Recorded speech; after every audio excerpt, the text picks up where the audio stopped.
የልባችሁን የነገራችሁን አምላክ ኑና እዩልኝ ለማለት ያያችሁትን አምላክ ለማሳየት ከእግዚአብሔር ጋር ለመስራት እያሰባችሁ ነው። በማዕረግና በስራ ድርሻ፣ በጾታ፣ በእድሜ፣ በቦታ፣ በዘመን፣ በገንዘብ፣ በሰው ብዛት የማይለካውን መንፈሳዊ አገልግሎት ለመጀመር ካሰባችሁ ይሄ ቪዲዮ ለእናንተ ነው። ስለሆነም በዛሬው ቪዲዮ በዩቲዩብም ሆነ በቲክቶክ መንፈሳዊ ኮንተንት ከመጀመራችሁ በፊት ልታውቋቸው ስለሚገቡ 6 እጅግ በጣም ወሳኝ ነጥቦች የማጋራችሁ ይሆናል። ቪዲዮውን እስከ መጨረሻው ድረስ ካያችሁት በጣም እንደምትጠቀሙበት እርግጠኛ ነኝ። ሰላም ውድ ቤተሰቦቼ እንዴት ናችሁልኝ?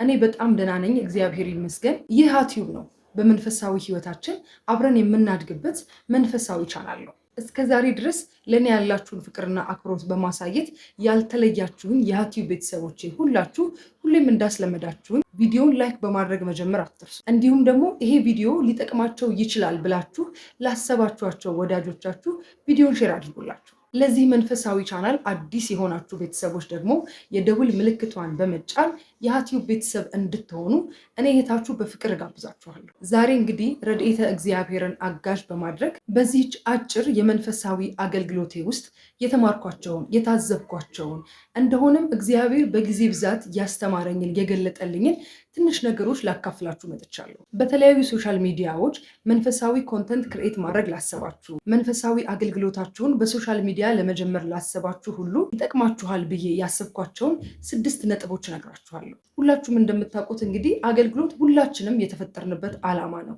የግዴታ አገልግሎት ሲባል መዘመር፣ መቀደስ ወይም ደግሞ ማስተማር ብቻ ላይሆን ይችላል። ሰዎች እግዚአብሔርን በእኛ እንዲያዩ ካደረግን፣ ሰዎችን በማንኛውም አጋጣሚ እግዚአብሔርን እንዲያመሰግኑ ካደረግን ያ ሁሉ አገልግሎት ይባላል። ከዚህ በፊት በቲክቶክም ቪዲዮ ሰርቼላችሁ አውቃለሁ።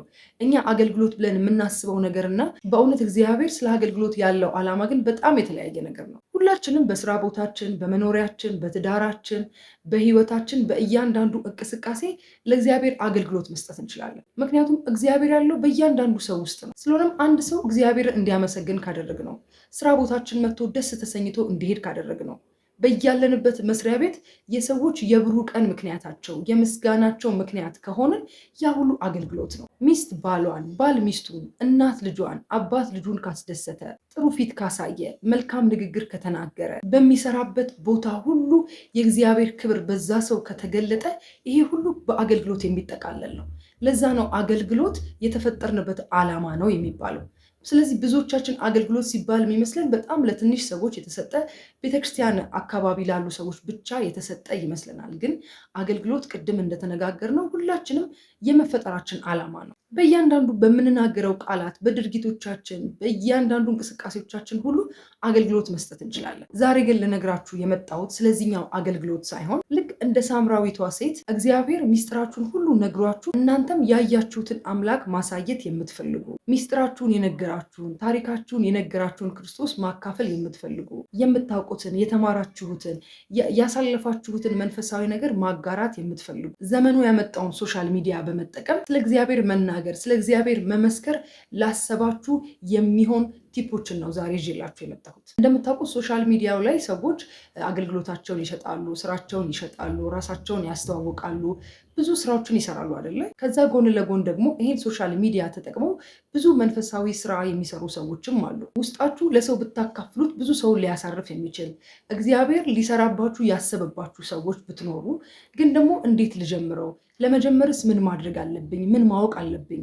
አንድ ሰው መንፈሳዊ ኮንተንት ክሬት ሲያደርግ ምን ቢያደርግ ይሻላል? ምን ዝግጅት ማድረግ አለበት ብላችሁ ለተጨነቃችሁ፣ ልትጀምሩ አስባችሁ እነዚህ ነገሮች ጋይድ የሚያደርጋችሁ ሰዎች አታችሁ ከሆነ እኔ ዛሬ በዚህ በትንሽ ጊዜ ውስጥ ያገኘኋትን ትንሽ ነገር ያሳለፍኳትን እግዚአብሔር በቸርነቱ የገለጠልኝን ትንሽ ነጥቦች ላጋራችሁ ነው ዛሬ የመጣሁት። ስለሆነም እስከ መጨረሻው ድረስ አብራችሁኝ እንድትሆኑ በድጋሚ በአክብሮት እጠይቃለሁ። እኔ እንግዲህ ሶሻል ሚዲያ ከጀመርኩኝ ኦልሞስት 2 ወደ 3 ዓመት እየተጠጋኝ ነው። በእነዚህ ጊዜያት ውስጥ በጣም ብዙ ነገር እግዚአብሔር አስተምሮኛል። ከጀመርኩባት ቀን ጀምሮ እስከ ዛሬ ድረስ ሁሌ እየተማርኩ ሁሌ እየወደቅኩ ሁሌ እየተነሳው ነው ያለሁት እና በዚህ በአጭር ጊዜ ውስጥ እግዚአብሔር ያስተማረኝ ነገር አለ። መንፈሳዊ አገልግሎት ከሌሎች አገልግሎች በምን እንደሚለይ፣ ምን ዝግጅት እንደሚያስፈልገው፣ በአእምሯችን፣ በሰውነታችን፣ በአንደበታችን ምን አይነት ዝግጅት እንደሚያስፈልገው እግዚአብሔር በጊዜ ሂደት ያስተማረኝ ነገር አለ። ከነዚህ መካከል እናንተ ቀድማችሁ ብታውቋቸው ብትዘጋጁባቸው ይጠቅማችኋል ያልኳቸውን 6 ነጥቦች ለይቼ ለዛሬ ልነግራችሁ ተዘጋጅቻለሁ። ከዚህ መካከል የመጀመሪያውና በጣም ወሳኙ ነገር ጸሎት ነው። አንድ ሰው አይደለም መንፈሳዊ አገልግሎት ለመስጠት ቀርቶ ማንኛውንም የህይወቱን እንቅስቃሴ ከማድረጉ በፊት ጸሎት አስፈላጊ እንደሆነ ሁሌም ይነገረናል አይደል? ወደ መንፈሳዊ አገልግሎት ስንመጣ ግን ከምንም ጊዜ በተለየ ጸሎት እጅግ በጣም አስፈላጊ ነገር ነው። አንደኛ የእግዚአብሔርን ፍቃድ ለማወቅ አምላኬ ወይ እኔ እንደዚህ ነገር ለማድረግ አስቤያለሁ፣ ያንተ ሐሳብ ምንድን ነው? ያንተ ፍላጎት፣ ያንተ ፍቃድ ምንድን ነው? ይህንንስ ነገር ለማድረግ ያንተ ፍቃድ ነው ወይ? ፈቅደህልኛል ወይ ብሎ እግዚአብሔርን በጸሎት መጠየቅ በጣም ወሳኙና የመጀመሪያው ነገር ነው። ጸሎት በዓለም ላይ ስንኖር ምንም ነገር ከመጀመሪያችን በፊት እግዚአብሔርን ፍቃድ የምንጠይቅበት፣ እንዲመራን የምናስፈቅድበት፣ የምንጠይቅበት፣ የምንለምንበት ነገር ነው። ወደ መንፈሳዊ አገልግሎት ደግሞ ስንመጣ በጣም ትልቁ መሳሪያችን ነው። እኔ እዚህ ጋር የተሸወድኩትን አንድ ነገር ልንገራችሁ። መንፈሳዊ ኮንተንት ፖስት ለማድረግ የጀመርኩ ሰሞን በአገልግሎቱ በጣም ቢዚ ሆንኩና ለጸሎት ጊዜ አጣሁ እና ስራውን እኔ የምሰራው ነገር መሰለኝ። በቃ ማለት ከጸሎቱ በላይ አገልግሎቱ ዋጋ ያለው መሰለኝ። አባቶቻችን እንደዚህ ይላሉ፣ ያለ ጸሎት ከሚደረግ አገልግሎት ይልቅ ያለ አገልግሎት የሚደረግ ጸሎት ይሻላል ይላሉ። ይሄ በጣም ትልቅ ትምህርት ነው። ብዙ ጊዜ በአገልግሎት ሰዎች እየባከኑ ቢዚ እየሆኑ ዋናውን ቁም ነገር ከእግዚአብሔር ጋር መነጋገርን ይረሱታል። ይሄ ማለት ልክ አንድ ወታደር ትጥቁን ሁሉ ትቶ ወደ ጦርነት ሲዘምት እንደማለት ነው።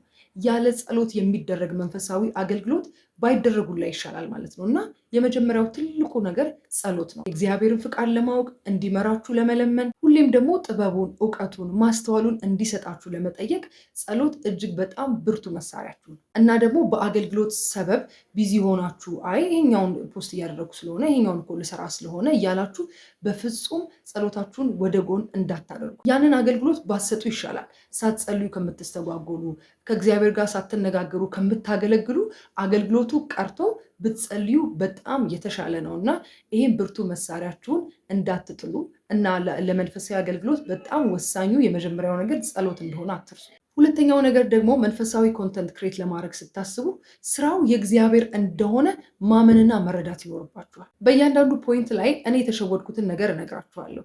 ልክ መንፈሳዊ ኮንተንት ክሬት ለማድረግ ባሰብኩኝ ጊዜ ማለት እኔ ለእግዚአብሔር እምሰራለት ሆኜ ነው የተሰማኝ። አለ አይደለ?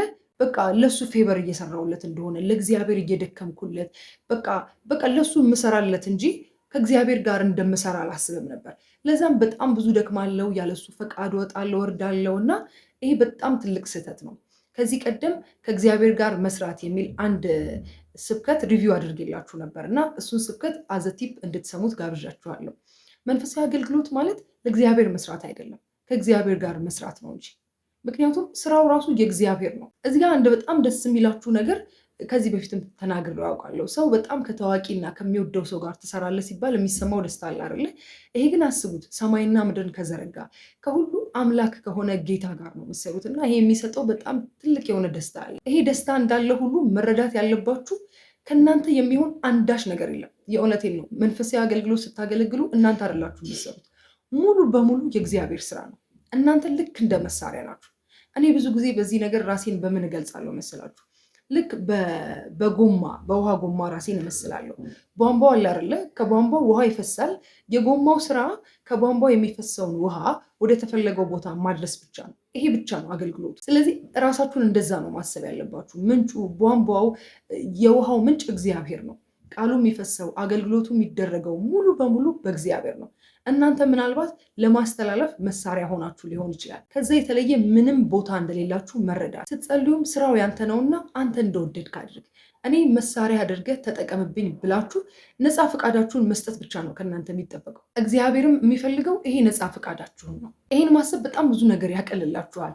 በእናንተ ጥረት እንደማትሰሩ ስታስቡ ትምክህት፣ ትዕቢት፣ እነዚህ ነገሮች ከእናንተ ይወገዳሉ።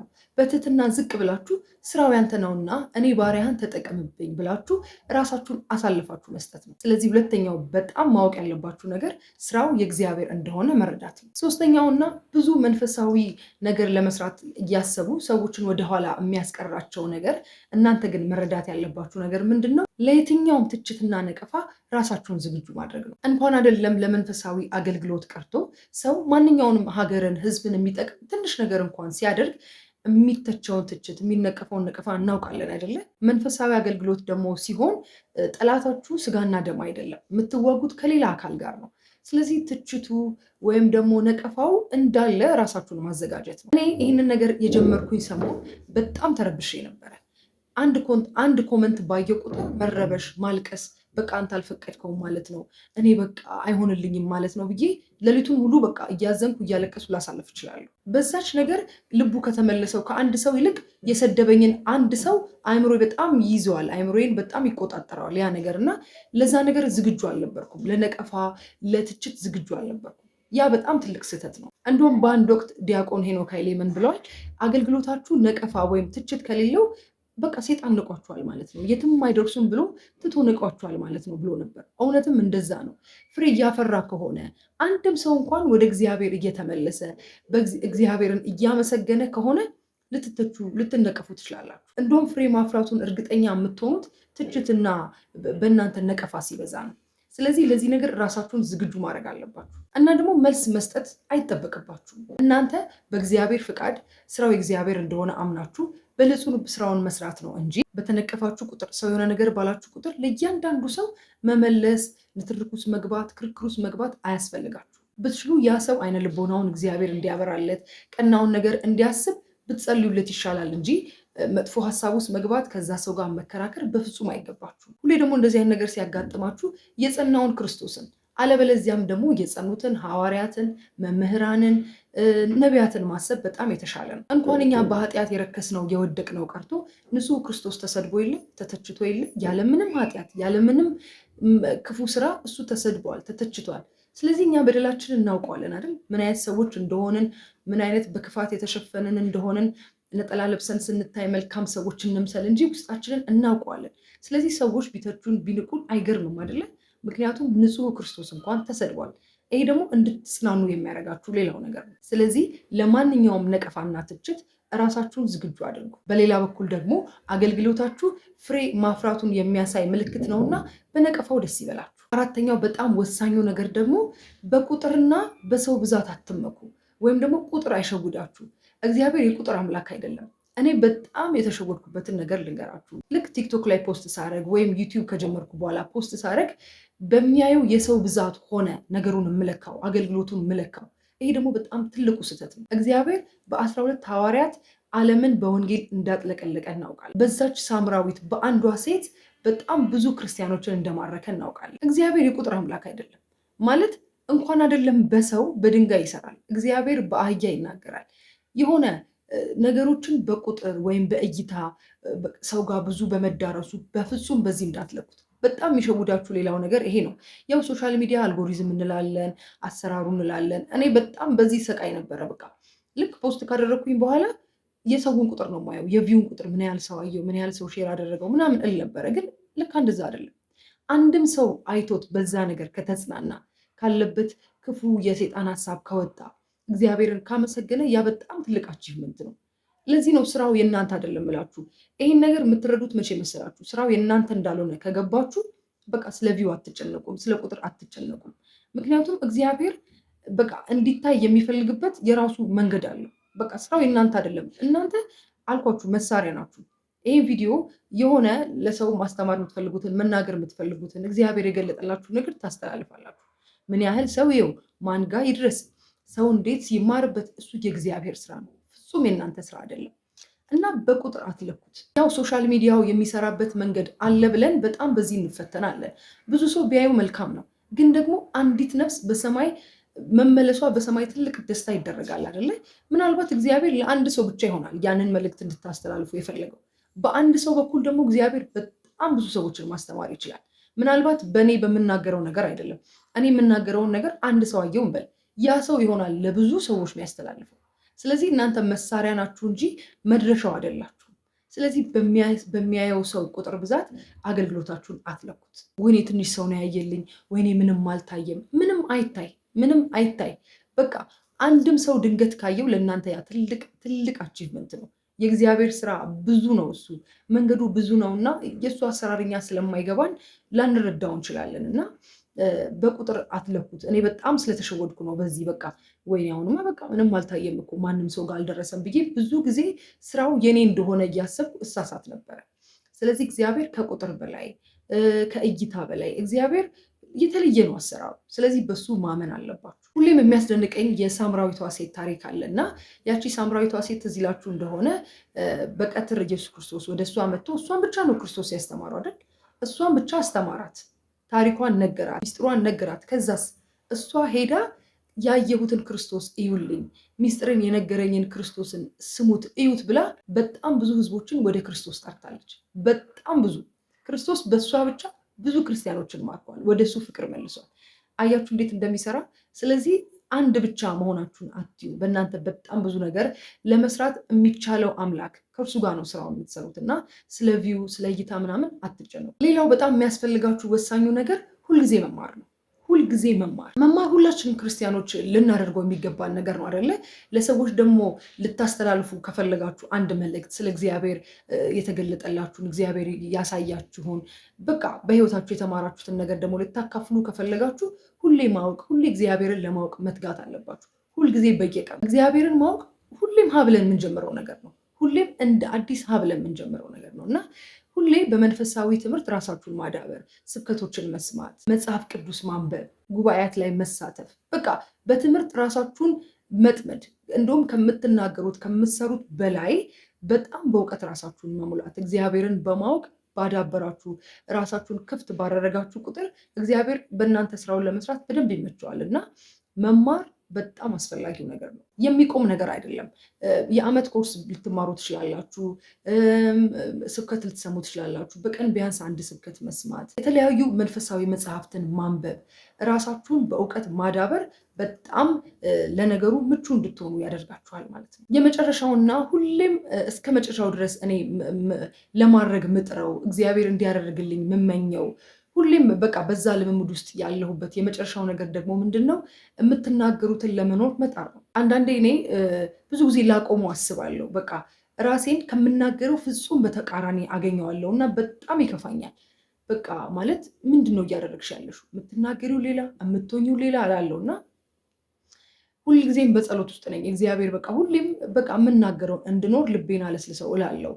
እንደዚህ ብዬ ደግሞ ማቆም አልፈልግም፣ እንደዛ አይነት ሰው ስላልሆንኩ ማለት ነው። ምክንያቱም እግዚአብሔር ለሁሉ ጊዜ እንዳለው አስባለሁ። ምናልባት እኔ በዛ ነገር አልለወጥበት አልማርበት እንጂ ያን ነገር ሰምቶ አንድ ሰው ሊለወጥ ይችላል።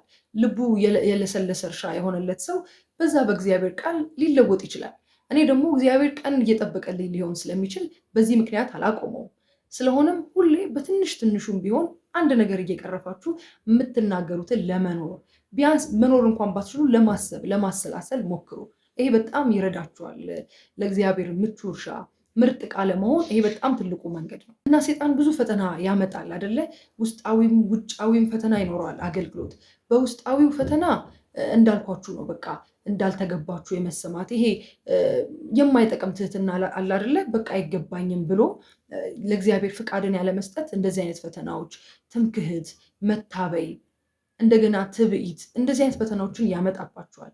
ከውጭ ደግሞ ቅድም እንዳልኳችሁ ትችቶችን፣ ነቀፋዎችን በጣም በብዙ መንገድ ያመጣባቸዋል። እኔ አንዳንዴ በቃ ሰዎች ብዙ ነገር ሲናገሩኝ በቃ ይሄ ነገር ማቆም አለብኝ አንተ አልፈቀድኩም ማለት ነው እላለሁ። አንዳንዴ ደግሞ ውስጤ ትምክህት ሲያመጣብኝ ወይም ደግሞ ስታበይ ሳይ በጣም እደነግጣለሁ እና እንደዚህ አይነት ፈተናዎች የሚጠበቁ ናቸው ያሉ ናቸው። በእነዚህ ምክንያቶች ከማቆም ይልቅ መንበርከክ ነው። በቃ ያንተ ነው ስራው። እኔ ፍቃዴን ነው የምሰጥህ። እኔ ባሪያህ ነኝ። በቃ መሳሪያ አድርገህ ተጠቀምብኝ። አንተ በተናቀ ነገር ስትሰራ አይቻለሁ። በአህያም በድንጋይም እዚህ ግባ በማይባል ነገር ስትሰራ አይቻለሁ። ስለዚህ እኔን እንደዛ መሳሪያ አድርገኝ ተጠቀምብኝ። ላደርግ የምችለው ፍቃዴን መስጠት ነው። ፍቃዴን ሰጥቻለሁ። በእኔ ስራብኝና አንተ ብቻ በህይወቴ ተመስገን ተገለጥ ብሎ ዘውትር ቀንም ማታም ጸሎት ማድረግ ለዚህ መንፈሳዊ አገልግሎታችሁ እጅግ በጣም የሚረዳችሁ ነገር ነው እና በእነዚህ ባልኳችሁ ፈተናዎች ወደኋላ ማፈግፈግ በፍጹም አይጠበቅባችሁም። እግዚአብሔር እንዲሰራባችሁ ከጸሎት ጋር ፍቃዳችሁን መስጠት እንጂ። ስለዚህ እኔ በዚህ በአጭር ጊዜ ውስጥ ካሳለፍኩት ነገር የተማርኳቸው እግዚአብሔር ረድቶኝ ያወቅኳቸው ነገሮች እነዚህ ናቸው። መንፈሳዊ ኮንተንት ለመጀመር ያሰባችሁ ሰዎች ሊጠቅማችሁ እንደሚችሉ ተስፋ አደርጋለሁ። እናንተ ባትጀምሩ በዙሪያችሁ እንደዚህ አይነት ነገር ሊጀምር ላሰበ ወዳጆቻችሁ ሼር ብታደርጉላቸው እንደሚጠቀሙ ተስፋ አደርጋለሁ። ከዚህ ውጭ አሁን እንደዚህ አይነት የመንፈሳዊ አገልግሎት ላይ ያላችሁ ሰዎች እናንተ ምን እንደተማራችሁ እስከዛሬ ባለው አገልግሎታችሁ ከነዚህ ከጠቀስናቸው ፖይንቶች ውጭ እግዚአብሔር ያስተማራችሁ በህይወታችሁ የተረዳችሁት ሌላ አዲስ መፍትሄ ወይም ደግሞ ማወቅ የሚገባን ነገር ካለ ሼር ብታደርጉልኝ በጣም ደስ ይለኛል። ምክንያቱም በልምድም በጊዜ ብዛትም ከኔ በጣም የተሻላችሁ ብዙ አገልጋዮች እንዳላችሁ ተስፋ አደርጋለሁ እና ከዚህ ውጭ ይጠቅማችኋል፣ ለሌሎችም ሰዎች ይጠቅማል ብላችሁ የምታስቡትን ነገር ኮመንት አድርጉልንና እንማማርበት። አገልግሎት እንግዲህ ሁላችንም የተፈጠርንበት ዓላማ ነውና እግዚአብሔርን ደስ የምናሰኝበት እሱን ምንመስልበት እሱ ብቻ የሚከብርበትን አገልግሎት ለሁላችን እንዲያድለን ፈቃዱ ይሆንልን። በዚሁ አጋጣሚ አሁንም ድረስ የልጆች የማስጠናት መርሃ ግብራችን ምዝገባው እንደቀጠለ ነው። ስለሆነም እስከ 10 ዓመት ዕድሜ ክልል ውስጥ ያሉ ልጆች ካሏችሁ ወይም በዙሪያችሁ ያሉ ወዳጆቻችሁ እድሜያቸው በዚህ ክልል ውስጥ ያለ ልጆች ካሏቸው አሁንም ይህንን የማስጠናት መርሃ ግብር መሳተፍ ልጆቻቸውን ማስመዝገብ ይችላሉ። ይሄ ልጆችን የማስጠናት መርሃ ግብር አካዳሚ ትምህርት ብቻ ሳይሆን መንፈሳዊ ምግባራትንም ልምምድ ያካተተ ሲሆን ይህም መጽሐፍ ቅዱስን ማንበብ፣ ጸሎትን መለማመድ፣ አስራት ማውጣት እንዲሁም ሌሎች መንፈሳዊ ተግባራትን በልካቸው የሚለማመዱበት ቆንጆ የሆነ ህፃናትን የማስጠናት መርሃ ግብር ስለሆነ ሁላችሁም ልጆቻችሁን እንድታስመዘግቡ በእግዚአብሔር ፍቅር ጠይቃችኋለሁ። ማንኛውም ላላችሁ አስተያየት፣ ጥያቄ ሁሉ ከስር በማስቀምጥላችሁ የቴሌግራም ዩዘር ኔም እና ቲክቶክ አካውንት ልታገኙኝ ልትጠይቁኝ ትችላላችሁ። እግዚአብሔር ቢወድና ቢፈቅድ በሚቀጥለው ደግሞ በሌላ ቪዲዮ እንገናኛለን። እስከዛው ድረስ ሰላም ሁኑልኝ። ሁሌም እንደምንለው ክርስቲያናዊ መንፈሳዊነት ዘለዓለማዊነት ነውና እግዚአብሔርን ደስ በሚያሰኘው አገልግሎት ጸንተን የምንናፍቃትን ተስፋ የምናደርጋትን መንግስቱን ለመውረስ የበቃን ያደርገን።